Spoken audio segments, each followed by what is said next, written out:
Selamat berjumpa lagi Bapak Ibu Saudara, selamat Natal ya. Kita masih berada di dalam masa Raya Natal di tahun 2024 ini. Mari kita berdoa. Tuhan, kami berterima kasih, Tuhan terus menaungi kami. Bahkan Tuhan mengizinkan kami untuk menikmati masa Raya Natal pada tahun 2024.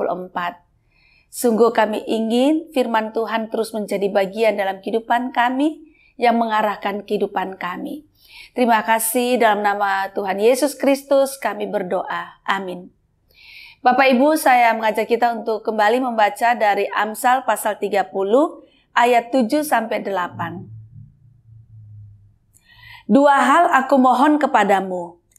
Jangan itu kau tolak sebelum aku mati, yakni jauhkanlah daripadaku kecurangan dan kebohongan.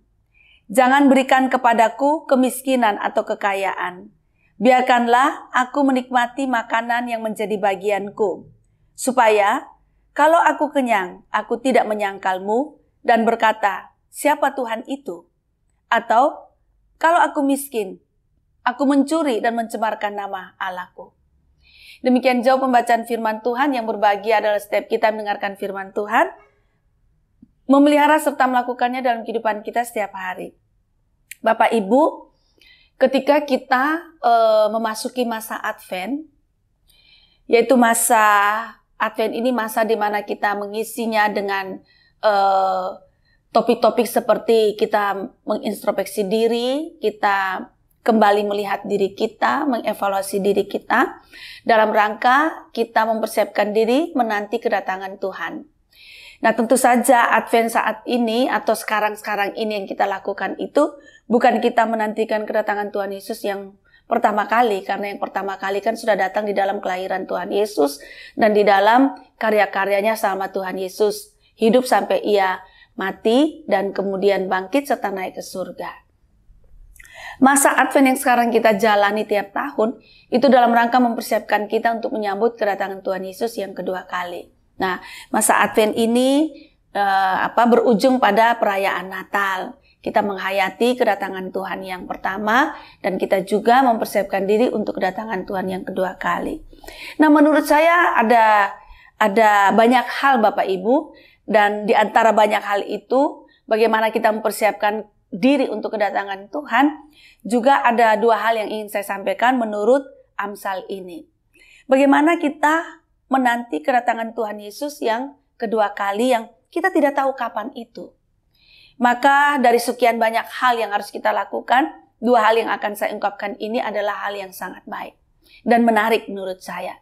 Yaitu pertama, apa yang dikatakan di dalam Amsal ini bahwa permintaan supaya Tuhan jangan memberikan kekayaan, jangan memberikan, saya terjemahkan lagi ya, kemakmuran atau kenyamanan. Karena ternyata kekayaan, kemakmuran, kenyamanan itu bisa membuat orang, bisa membuat kita ini tidak sesuai dengan Tuhan. Kalau Amsal mengatakan bahwa menyangkal Tuhan. Nah, mungkin kita berpikir heran ya, kok orang diberikan kekayaan, kemakmuran, kenyamanan, orang bisa jadi menyangkal Tuhan.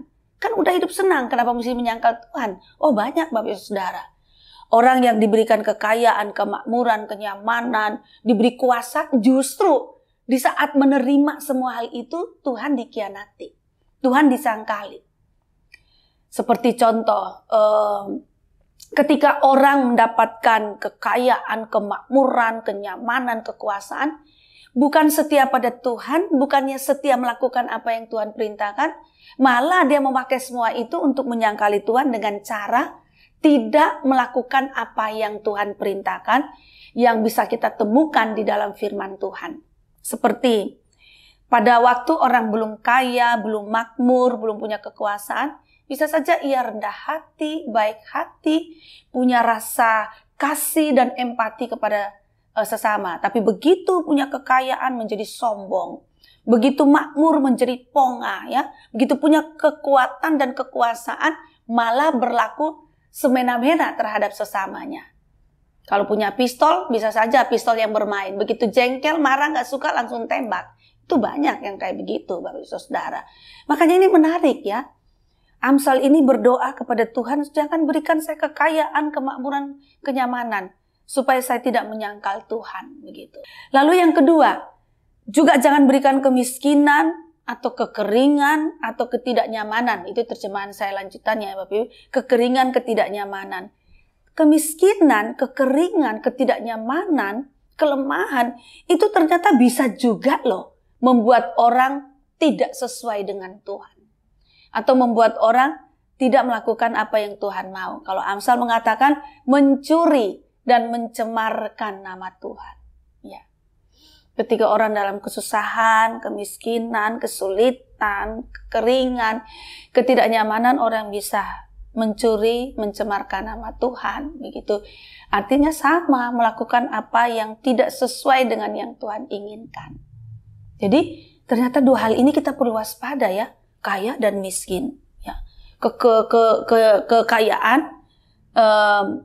kemakmuran dan juga kekeringan, kenyamanan dan ketidaknyamanan, itu dua-duanya tuh sama, bisa membuat orang tidak sesuai dengan Tuhan. Padahal kan kita tidak tahu kapan Tuhan datang, bisa aja tiba-tiba Tuhan datang dan dalam keadaan seperti kita sedang menanti Tuhan dan kita ternyata tidak sesuai dengan Tuhan, kan sayang Bapak Ibu gitu loh. Lalu Amsal beri jalan keluar.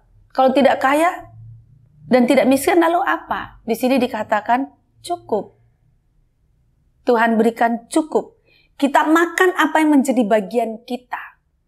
Berarti ada kejujuran, melakukan apa yang Tuhan mau. Tetap setia pada Tuhan. Kalau cukup makan apa yang menjadi bagian kita, itu kita dapat melakukan yang sesuai dengan Tuhan.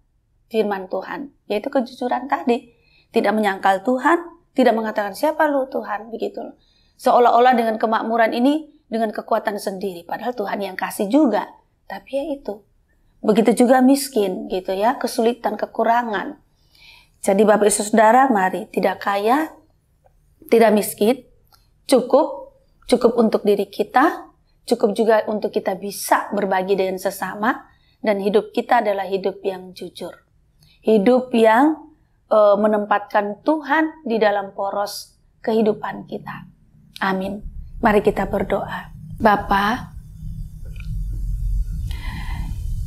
tolonglah kami supaya kami mampu mengisi masa-masa penantian kami dengan hidup sesuai dengan apa yang Tuhan anugerahkan kepada kami.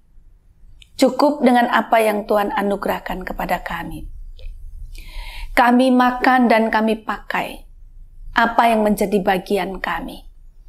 Kami tidak mengambil milik orang lain. Kami juga tidak sombong ketika Tuhan menganugerahkan banyak kepada kami. Tolong supaya Bapa, kami dapat bersikap yang tepat kepada Tuhan dan juga bersikap yang tepat kepada sesama. Tidak sombong, juga tidak rendah diri. Tidak sombong dan juga tidak mencuri.